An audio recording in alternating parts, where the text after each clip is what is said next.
तो आज का चैप्टर क्या है?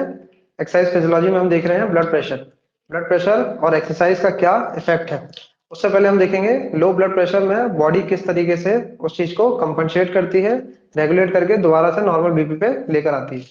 तो देखो यहाँ से, तो सबसे पहले हम स्टार्ट करते हैं इस जगह से। जो हमारा लो बीपी होता है, जो लो ब्लड प्रेशर होता है, वो अगर वैल्यू में देखा जाए तो कितना होगा? तो वो तकरीबन 100 mm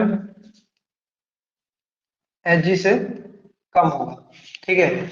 जो ब्लड प्रेशर बेसिकली मेजर हो रहा है तो किसके बेसिस पे हो रहा है? ये सिस्टोलिक प्रेशर के बेसिस पे मेजर हो रहा है।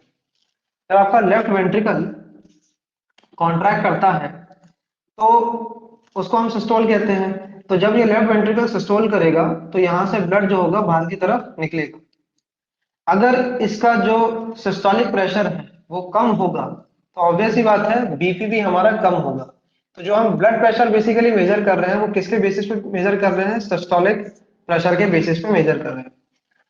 तो जब यहाँ से ब्लड पंप होगा और आगे की तरफ जाएगा और इसका जो प्रेशर होगा, सिस्टोलिक प्रेशर जो होगा वो 100 mmHg से कम होगा, तो कुछ इस तरीके से यहाँ पे ट्रेवल करेगा। यहाँ पे कुछ स्ट्रक्चर है देखने को मिल रहा है, एक ये और एक ये। जब लेफ्ट वेंट्रिकल से ब्लड बाहर निकलता है ब्लड वेसल्स के थ्रू, जिसे हम आयोटा कहते हैं, तो आयोटा के आगे ही जब आपको ये ब्लड वेसल देखने को मिलेगी तो यहाँ पे कुछ ऐसे रिसेप्टर्स प्रेजेंट होते हैं जिन्हें हम क्या बोलते हैं? बेरो रिसेप्टर्स। ये बेरो रिसेप्टर्स क्या करते हैं? ये बेसिकली प्रेशर को डिटेक्ट करते हैं आर्टरीज के अंदर कि ब्लड का जो प्रेशर है वो कितना है। अगर प्रेशर ज्यादा होता है तो जो वॉल्स होती हैं आर्टरी की, ये होती है स्ट्रेच, जिससे कि ये एक्टिव हो जाते हैं, यानी कि स्टिमुलेट हो जाते हैं। और जब ये स्टिमुलेट होते हैं तो आगे जाके सिग्नल देते हैं। क्योंकि अभी ब्लड प्रेशर लो है इसलिए ये एक्टिव नहीं होंगे, और जब एक्टिव नहीं होंगे तो ये आगे जाके सिग्नल नहीं देंगे। अब ये सिग्नल किसको देते हैं? ये सिग्नल देते हैं सेंट्रल नर्वस सिस्टम को। ये ब्रेन है, ये हमारा उसका पार्ट है। तो सेंट्रल नर्वस सिस्टम को ये जो बैरो रिसेप्टर्स हैं ये क्या करते हैं? सिग्नल डिटेक्ट करते हैं और सिग्नल भेजते हैं सेंसरी न्यूरॉन्स के थ्रू। किसको? ब्रेन को।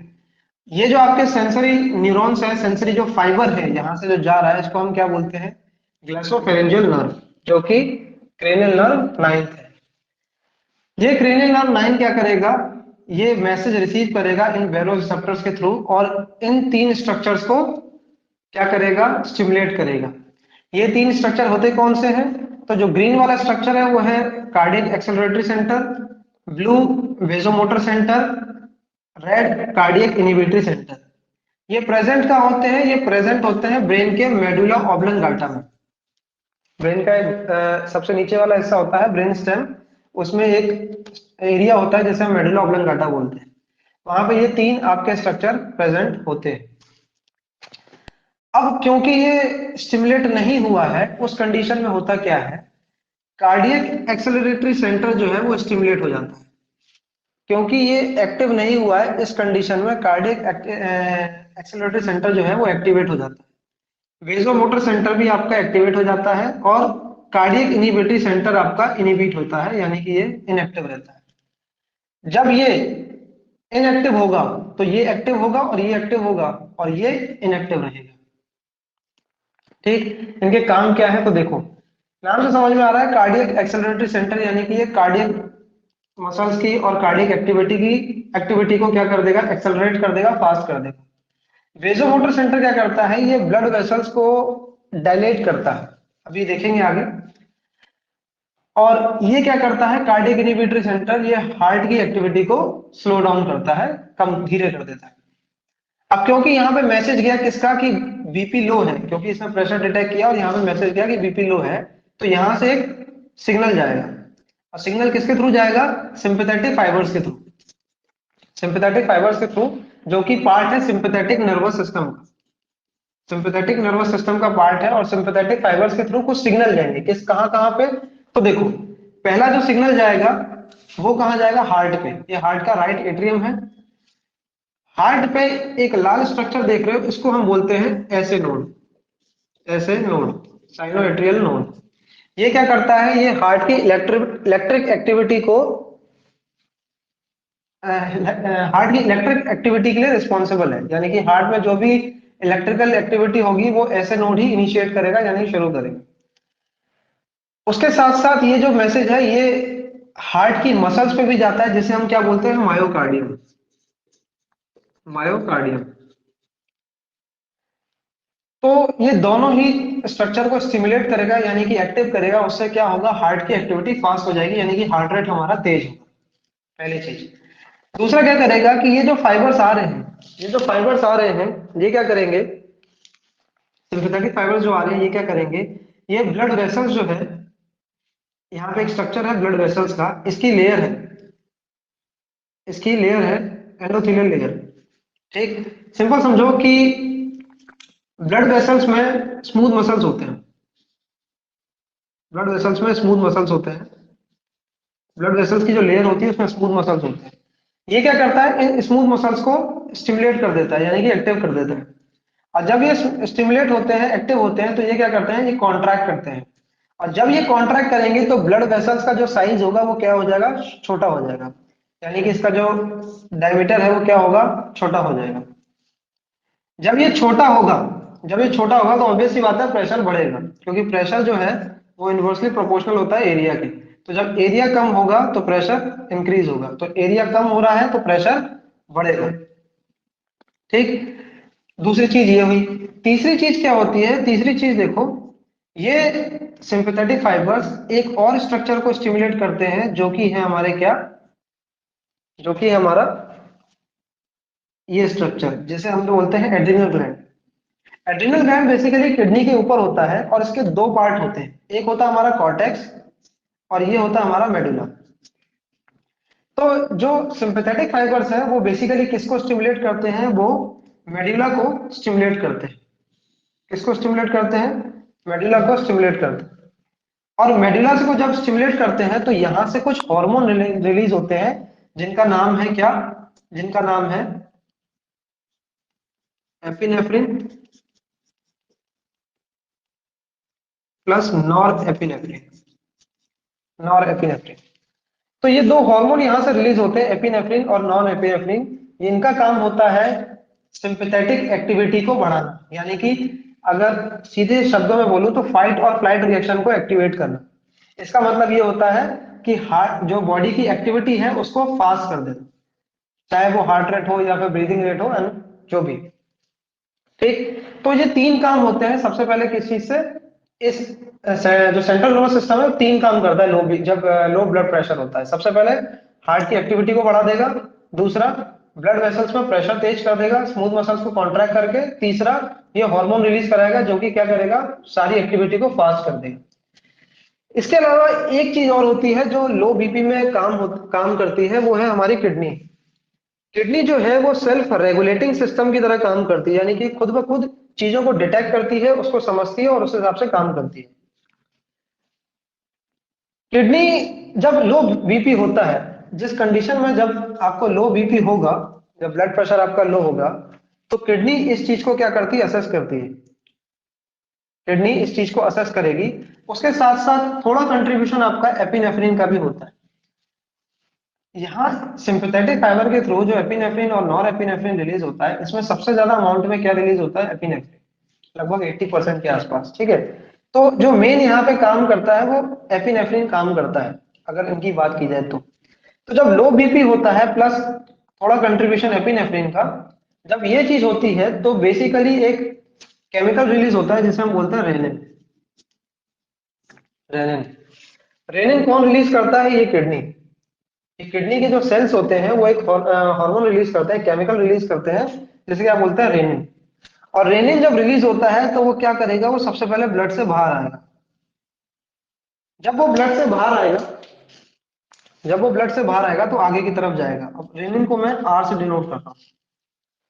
तो रेनिन बाहर आया और बाहर आने के बाद वो इस तरफ आता जाएगा, ब्लड वेसल्स में ट्रेवल करके यहाँ पहुंच जाएगा। यहाँ पे थोड़ी देर वेट करेगा, किसका, इसका, ये क्या है, ये है हमारा लिवर, ये हमारा लिवर है। लिवर में एक केमिकल बनता है जिसे हम बोलते हैं एंजियोटेंसिनोजन, एंजियोटेंसिनोजन।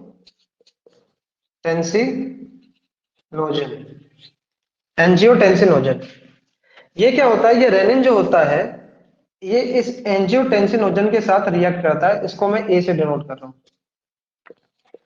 रेनिन जो होता है ये एंजियोटेंसिनोजन के साथ रिएक्ट करता है, और रिएक्ट करने के बाद ये इसको चेंज कर देता है किसमें, एंजियोटेंसिन 2 में, 1 में, सॉरी एंजियोटेंसिन 1 में, एंजियोटेंसिन 1। ठीक, हो क्या रहा है, ये रेनिन जो है ये इसके साथ रिएक्ट करता है, ये इसके साथ रिएक्ट करता है एंजियोटेंसिनोजन के साथ, और रिएक्ट करने के बाद ये किसको कन्वर्ट कर देता है, एंजियोटेंसिनोजन को कन्वर्ट कर देता है एंजियोटेंसिन 2 में, ये इसको कन्वर्ट कर देता है कौन, रेनिन। जब ऐसा होता है तो फिर एंजियोटेंसिन जो 2 है हमारा, ये आगे की तरफ जाता है, और कहाँ जाएगा, ये जाएगा लंग्स में, लंग्स में। लंग्स में एक एंजाइम होता है जिसे हम बोलते हैं एंजियोटेंसिन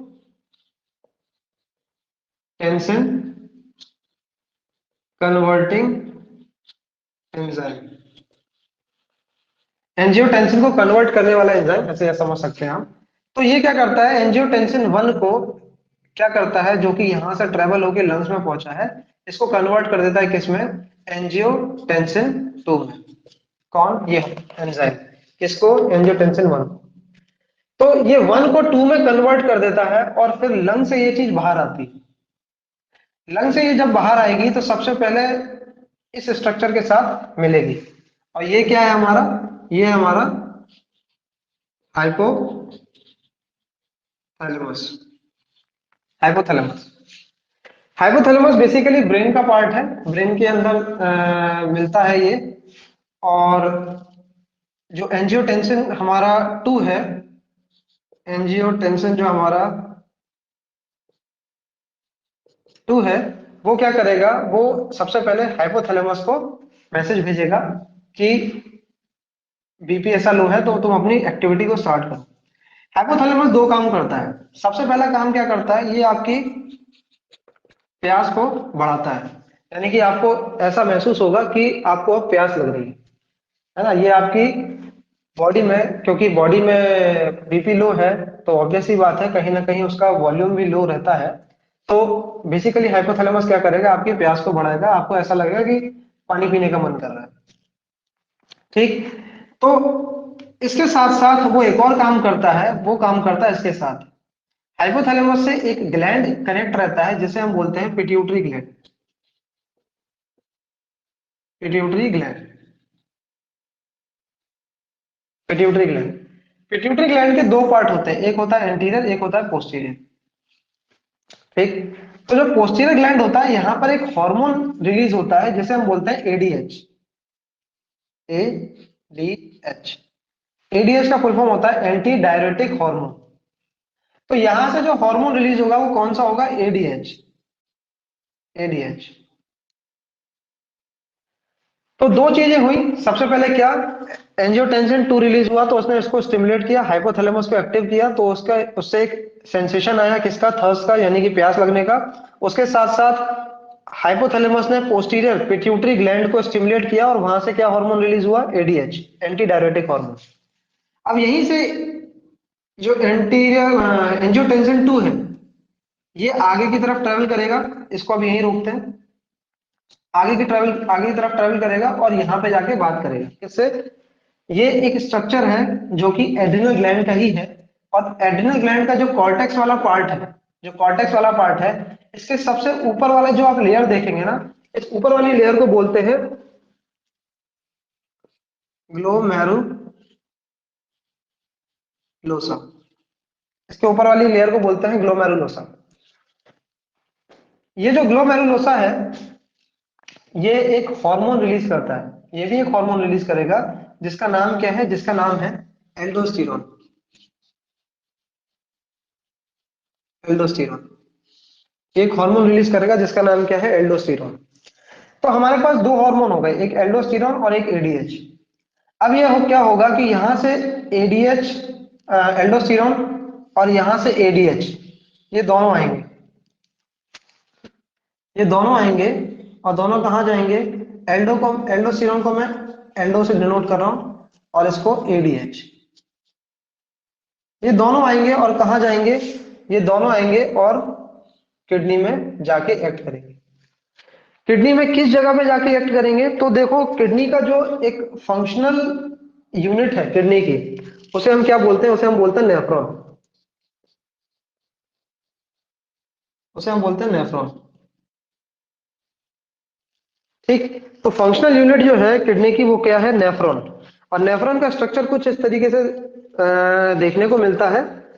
तो इस नेफ्रॉन की हम उन बेसिक चीजों को लेंगे जिसका काम हमारे इस टॉपिक में है, और ये हार्मोन कहाँ एक्ट करते हैं ये भी है। अच्छा, इसमें एक चीज और है कि जो एंजियोटेंसिन 2 था, इसको और इसको स्टिमुलेट किया, उसके साथ साथ ये आगे फिर ट्रेवल करेगा, ये भी आगे ट्रेवल करेगा। तो ये तीनों चीजें आपको देखने को मिलेगी, angiotensin 2 plus ADH plus aldosterone, तो ये तीनों आएंगे और तीनों एक्ट करेंगे। और तीनों एक्ट कहाँ करेंगे, नेफ्रॉन पे। ये नेफ्रॉन का एक स्ट्रक्चर है। तो उसमें हम बेसिक स्ट्रक्चर देखते हैं कौन कौन सा है। तो ये वाला जो एरिया है, ये वाला जो एरिया है, इसको हम बोलते हैं प्रॉक्सिमल कॉन्वोल्यूटेड टिब्यूल। ये वाला जो एरिया है इसको हम बोलते हैं डिस्टल कॉन्वोल्यूटेड टिब्यूल। और इसके बीच में जो एरिया है, ये ऊपर से नीचे जो जा रहा है, नीचे से ऊपर जो जा रहा है, इसको बोलते हैं लूप ऑफ हेनले। और ये वाला जो स्ट्रक्चर है पूरा, इसको बोलते हैं हम कलेक्टिंग डक्ट।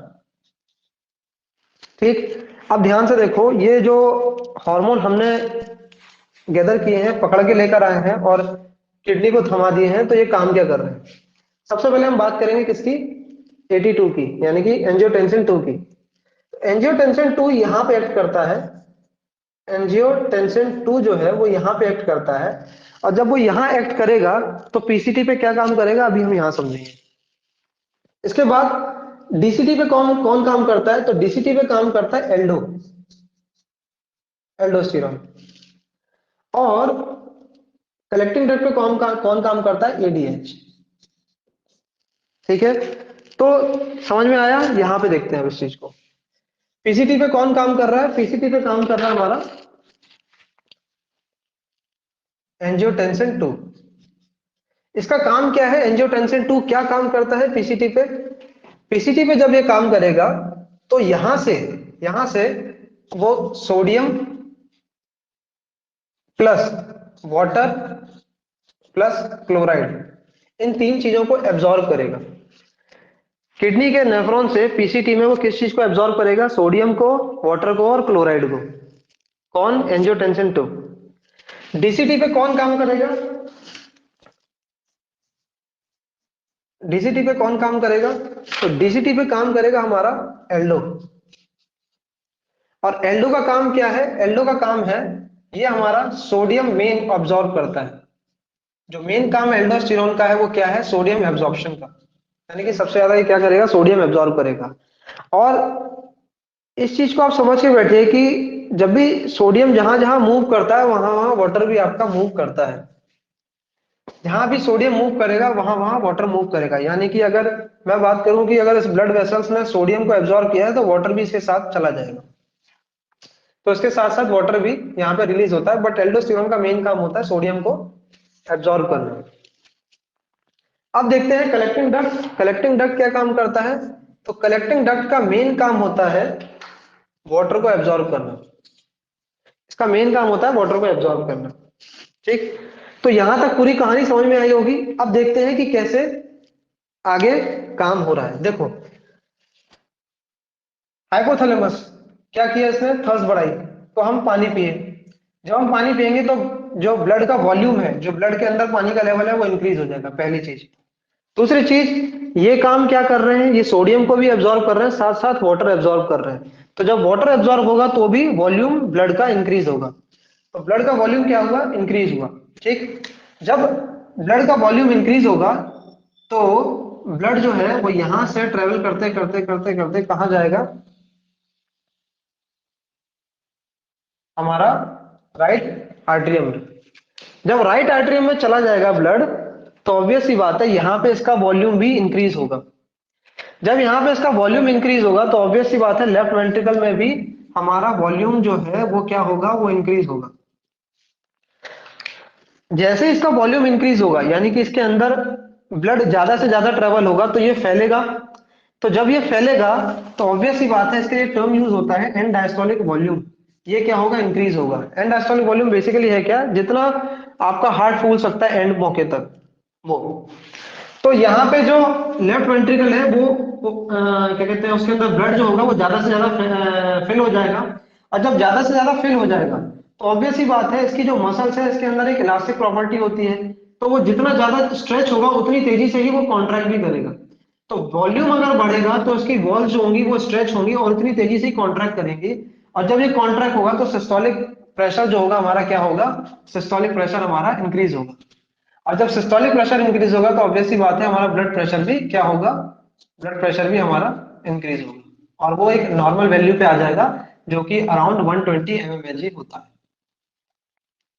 mmHg होता है। ठीक है, उसके साथ साथ क्योंकि यहाँ पे सिंपैथेटिक फाइबर एस नोड और मायोकार्डियम को भी स्टिमुलेट कर रहे हैं, तो और इसकी कॉन्ट्रैक्टिलिटी बढ़ जाएगी, जिससे सिस्टोलिक प्रेशर जो होगा वो और तेजी से काम करेगा। एक और चीज, अब देखो, ये ब्लड तो यहाँ फ्लो हो रहा है, उसका एक रोल इसका भी है। ये क्या कर रहा है, स्मूथ मसल्स, ये भी कॉन्ट्रैक्ट हो रहा है, तो यहाँ पे भी जो प्रेशर होगा वो इंक्रीज होगा, जिसकी वजह से आपका जो बीपी है वो भी इंक्रीज होगा।